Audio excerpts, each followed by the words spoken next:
Can Yaman volvió a encender las redes y esta vez por algo gordo con Demet Özdemir. Se dice que hubo un encontronazo fuerte entre ellos. ¿Qué pasó en realidad? Vámonos directo al salseo porque esto tiene tela. Parece que la paz entre Can y Demet no duró nada. Si recordáis, hace poco salieron unas fotos de ellos juntos que hicieron pensar que se habían reconciliado, ¿verdad? Pues olvídense de eso. Las últimas noticias vienen calentitas, y es que dicen que tuvieron una bronca monumental en plena calle en Estambul. Imagínense la escena. Mucha gente está hablando, y los rumores vuelan. Unos dicen que la discusión fue porque Can se enteró de que Demet estaba saliendo con alguien más. Otros que fue por un tema de trabajo, algo relacionado con sus carreras o contratos. Pero vamos a ser sinceros, cuando hablamos de Can y Demet, el tema suele ser personal, ¿no creen? Yo, para ser honesta, creo que esto va más allá de un simple desacuerdo.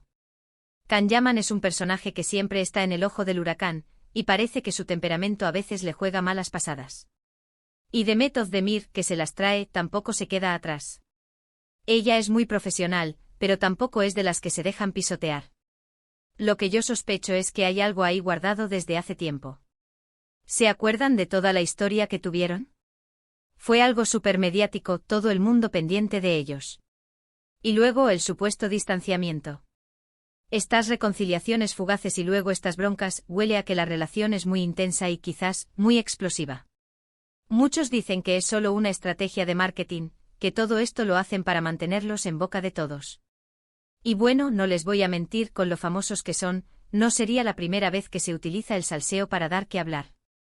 Pero esta vez se siente diferente.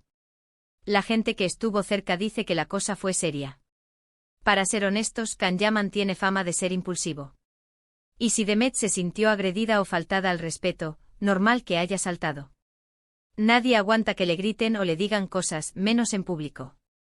Además, ¿quién quiere que su expareja o alguien con quien tuvo una relación intensa se meta en su vida privada si ya no están juntos? A ver, ¿qué es lo que realmente pasó? El círculo cercano de ambos intenta mantenerlo bajo llave, claro. Pero siempre hay alguien que suelta la sopa. Dicen que la discusión empezó por un comentario que hizo Can sobre la nueva pareja de Demet. Si esto es así, pues Can se pasó de la raya. A nadie le gusta que metan la cuchara en su vida amorosa, menos aún si ya tienes que pasar página. Otras versiones apuntan a que Can estaba celoso de los avances profesionales de Demet y que se sintió amenazado. Esto sí que me suena a Can. A veces su ego es más grande que él mismo, y si ve que alguien a quien considera suyo triunfa más, le puede dar un ataque de celos. Lo que es seguro es que esta polémica les da mucha visibilidad, para bien o para mal. Y ahí es donde entra la estrategia de marketing de la que hablábamos. ¿Será que ambos saben cómo jugar a esto? ¿O están perdiendo el control? Lo que yo creo que está pasando es que la tensión entre ellos es real. Quizás hubo un momento de calentura, un malentendido, o simplemente la llama de la antigua pasión se volvió a encender, pero de la peor manera. Y ahora, pues, estamos todos aquí, comiéndonos las uñas para saber qué va a pasar. Lo que está claro es que la verdad, tras este incidente con Demet Özdemir, seguro que es más complicada de lo que parece. No es solo una discusión más. Hay historia detrás, hay egos, hay posible resentimiento y mucho, mucho salseo que nos encanta analizar. Y ahora, la pregunta del millón para ustedes: ¿creéis que este incidente es solo un berrinche pasajero o marca el fin definitivo de cualquier posibilidad de reconciliación entre Can Yaman y Demet Özdemir? Quiero saber qué piensan ustedes.